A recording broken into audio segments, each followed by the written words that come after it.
Goedenavond, het is tweede kerstdag, dinsdag 26 december. Dit is Zeeland Nu met het Zeeuwse nieuws van vandaag.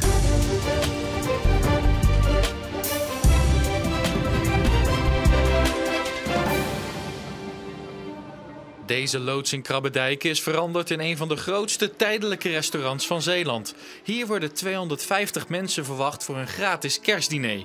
Het is een traditie geworden voor de organisatoren. Dat is eigenlijk gekomen nadat ik een jaar of 13 tot geloof gekomen ben. Dat heeft zo'n verandering in mijn leven teweeggebracht dat ik eigenlijk die mensen, dat ik een hart kreeg voor mensen die het minder hadden. Zelf hebben het goed. Dus wouden we graag, dat initiatief kwam een keer in me op. En toen dacht ik, daar gaan we wat mee doen. En toen zijn we er eigenlijk mee begonnen. U doet dit dus ieder jaar met kerst. Kunt u zich inmiddels nog voorstellen dat u dit misschien niet meer gaat doen?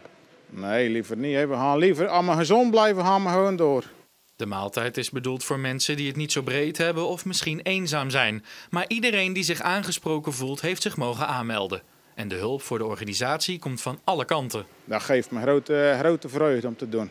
En het is, ja, die mensen s'avonds ook, het is ongekend hoe blijdschap de mensen hebben, die komen ook. Dus dat is voor jezelf ook mooi, hè, om mee te maken.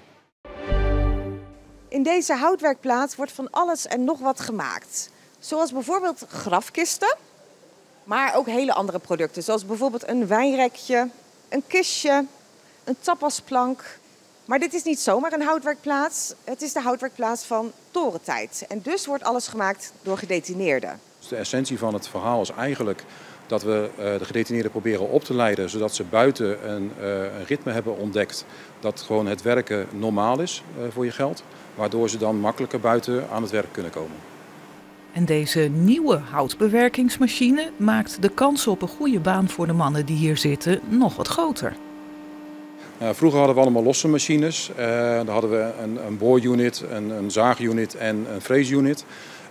Dat was eigenlijk te gevaarlijk, dat was echt verouderd. En toen moest er een nieuwe komen. En toen hebben we gedacht van nou, we nemen een machine die alles in één kan. Een computergestuurde machine waarin we aan de voorkant in de computer onze opdrachten kunnen tekenen. En die vervolgens door de machine worden uitgevoerd. Gedetineerden kunnen een klein zakcentje verdienen door te werken, al is dat sinds 2021 niet meer verplicht. Je hebt inderdaad gedetineerden die zeggen van nou, ik heb het geld niet nodig of ik heb er geen zin in. Die blijven inderdaad op een cel. Maar de grootste groep gedetineerden wil in ieder geval gewoon echt bewust bezig zijn met ik moet na detentie wat bereikt hebben om weer terug te kunnen in de maatschappij.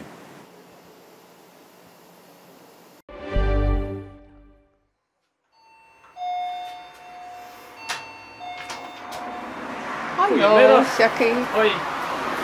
Welkom. Dankjewel. Leuk dat ik mocht komen.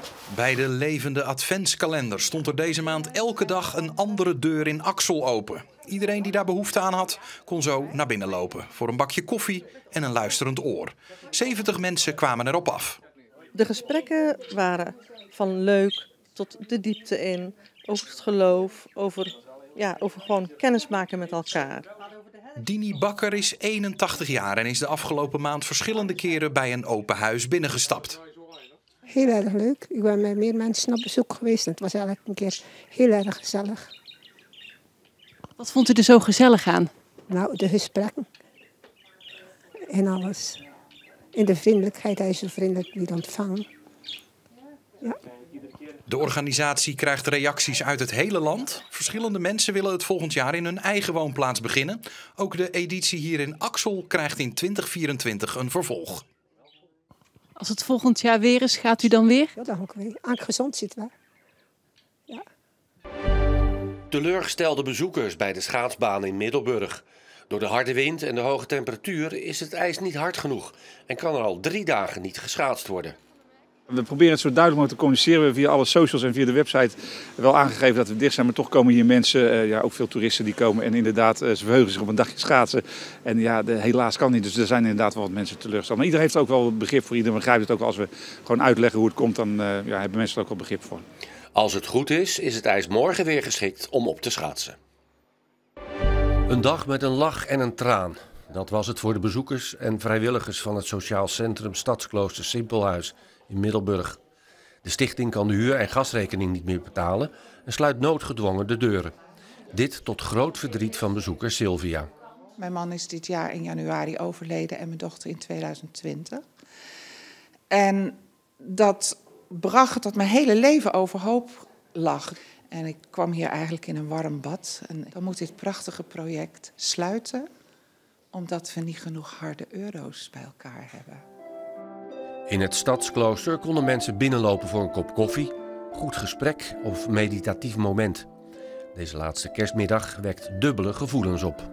Aan de ene kant is pijnlijk, verdrietig, het afscheid moeten nemen, ook van de gebouwen. Hè. Maar aan de andere kant is het heel druk hier met de kerstinloop. Er zijn veel mensen die dus hier zijn om nog een keer een bezoek te brengen. En het voelt heel goed. De 30 vrijwilligers bezinnen zich nog op de vraag of de activiteiten op een andere plek doorgang kunnen vinden.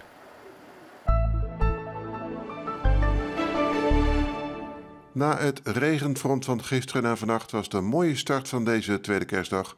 Goes meldde nog 14 mm vanaf gisterenochtend, maar we konden het een beetje verwerken met de ochtendzon en de windkracht 4 tot 6. En het was nog prima uitwaaien op het strand.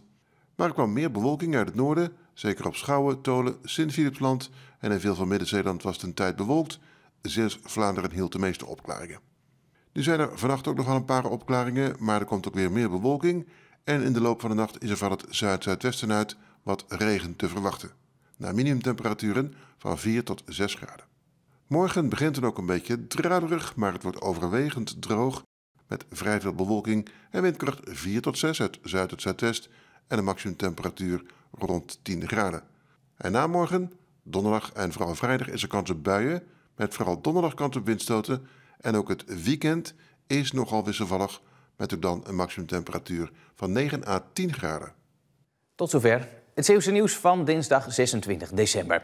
Gisteren is de Zeeuwse Documentaire Week begonnen. En dat betekent dat u elke avond de komende week om 20:30 en om 10:00 kunt kijken naar een Zeeuwse documentaire. En vanavond is dat Het Tij, de Schepen en het Slik van Jacomien Kodde. Veel plezier daarbij en voor nu nog een hele fijne avond.